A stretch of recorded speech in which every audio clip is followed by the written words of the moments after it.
Meet Obed-Edom, the humble servant who unwittingly became a hero of faith. When the Ark of God was returned to Israel, Obed-Edom's home became an unlikely sanctuary, and his life was forever changed. What was it about Obed-Edom's heart and home that made them a refuge for the presence of God? Join us as we explore the inspiring story of Obed-Edom, a testament to the power of hospitality, faithfulness, and the unexpected ways of God.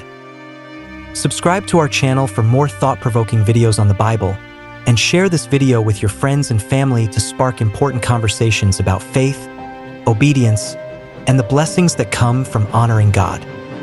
Let's dive into the captivating story of Obed-Edom together and discover how his example can inspire us to create a welcoming space for God's presence in our own lives.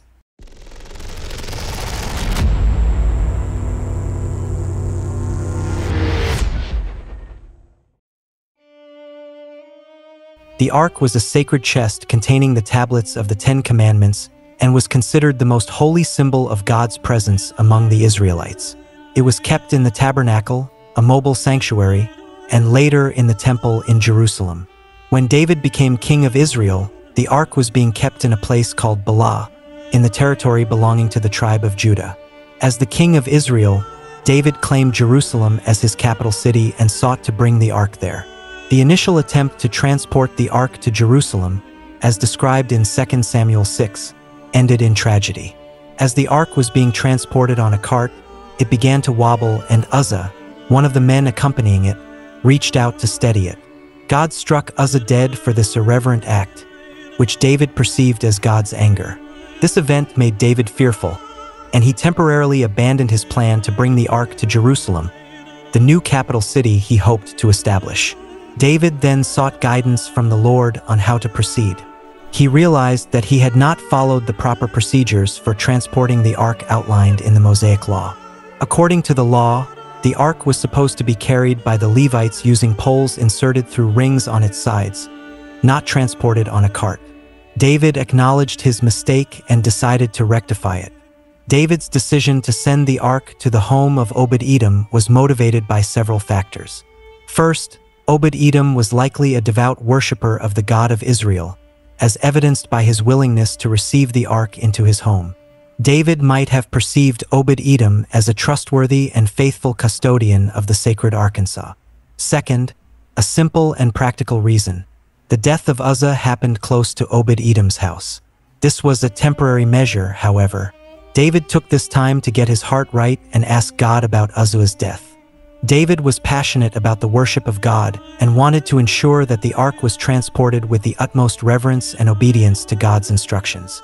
The incident with Uzzah made him realize the importance of following the correct procedures in the law.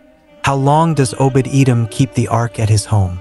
After the unfortunate incident involving Uzzah, David decided to halt the Ark's journey to Jerusalem and redirected it to the home of Obed-Edom. David sought to ensure that the Ark was transported correctly and following the Mosaic Law, and he needed time to reevaluate his approach. The Bible tells us that the Ark remained in Obed-Edom's house for 3 months. The detail about the time appears in 2 Samuel 6 verse 11. The Ark of the Lord remained in the house of Obed-Edom the Gittite for 3 months, and the Lord blessed him and his entire household. This 3-month period is a significant detail because it highlights several key points. When the Ark resided in Obed-Edom's home, the Bible clarifies that the Lord blessed Obed-Edom and his entire household. This blessing was likely evident in various aspects of their lives, such as their prosperity, health, and overall well-being. It served as a confirmation that Obed-Edom was appropriately fulfilling his role as a custodian of the sacred Ark. The 3-month duration allowed David and the Israelites to evaluate the situation carefully. They wanted to ensure that the Ark's relocation would proceed without further incidents and that they followed God's commands regarding its transportation. Also, preparations were likely made to resume the journey of the Ark to Jerusalem. David would have organized a proper procession involving the Levites and priests, as prescribed by the Mosaic Law, for the transportation of the Ark. After 3 months, David resumed his efforts to bring the Ark to Jerusalem. This time, he took great care to follow the correct procedures in the law. The Ark was carried by the Levites using poles, and the journey was accompanied by music and celebrations. The eventual arrival of the Ark in Jerusalem marked a joyous and festive occasion for the Israelites, as it symbolized the presence of God among them and the centralization of worship in their newly established capital city.